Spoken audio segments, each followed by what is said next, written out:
The executive director did not prepare the next generation of Hispanic community-based organization leaders to run that organization. And I call that el viejo guardia syndrome. Okay? Viejo guardia syndrome. Hispanics, unfortunately, we eat our young. You know, a young lady arises, and the Hispanic community, unfortunately, will probably be the first to attack her and destroy her. Mira, esa que se cree que, what's your ethnic background, nationality? Puerto Rican. Esa potorra ahí, ni saben hablar español, y la cogieron a ella, and they'll cut her up. I remember when I was announced the governor's director of Hispanic Affairs. I was the youngest person ever appointed by any governor, to that position. And who were the first ones to write bad things about me in the newspaper, write bad things about me in blogs, and literally attempt to character assassinate me? It was Hispanics, but not predominantly. La vieja guardia. The old school dudes who used to be in the game, used to be active in politics, but now they're kind of a little retired, and instead of helping a young brother out, what were they doing? Trying to kill me, right? So I call that the vieja guardia syndrome, all right? And then the third one, lack of organization and presence, all right? Lack of organization and presence. Later, when you guys are gonna go to see the lieutenant governor, you're gonna see all these lobbying firms and offices, okay?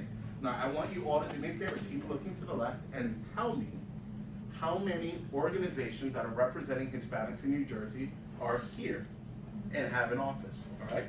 You're all gonna tell me that, okay? When you go to the State House, look around and tell me how many Hispanic lobbyists are you seeing in the halls of the State House, all right? And you give me that answer at the end of that session, okay? Deal. All right. Presence. What's the phrase? Out of sight? Out of mind. Out of mind. All right. And here's another phrase. The wheel that squeaks the loudest Gets the grease. gets the oil and gets the grease, okay? If you really want to empower your community or whatever special interest you're advocating for, you need to be present. You need to have a presence. They need to know I'm here. You know, have you ever done something for somebody, not because you really wanted to do it, not because you really cared about the person, not because you really cared about the situation, but that person kept on like this? Hello? Are you gonna help me? Are you gonna help me? And you say, come back to me next week, I'll think about it, right? And the person actually comes back the next week. You told me to come back next week. Are you gonna help me? You know what, do me a favor. And now the person will say, man, this person's persistent. You know what, I'm really busy this month. Try me next month. The person's gonna forget. Hi, it's next month. Are you gonna help me? And they keep going, And what do people do sometimes? Oh my God, whatever, what is it that you want again? I want this, all right, fine. Presence does that. Presence does that, all right? Time. Hispanics, our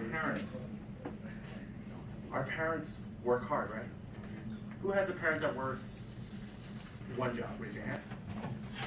Who has a parent that works 1.5 jobs, meaning a full-time maybe and a part-time as well? Who has a parent that works maybe 2 jobs? All right? Anybody has a parent that works more than 2 jobs? Or anyone has parents that work, but all the kids have to work too? All right?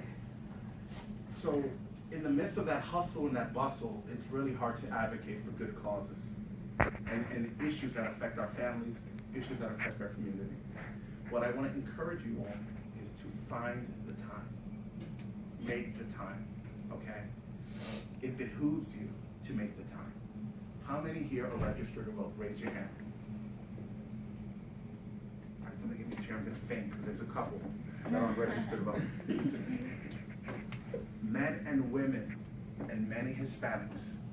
Do you know that the largest amount of recipients of medals of honors in the United States of America are what ethnic group?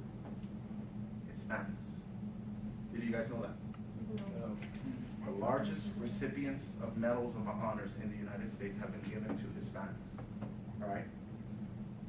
Men and women of all nationalities and backgrounds and faith groups have shed blood for us to vote.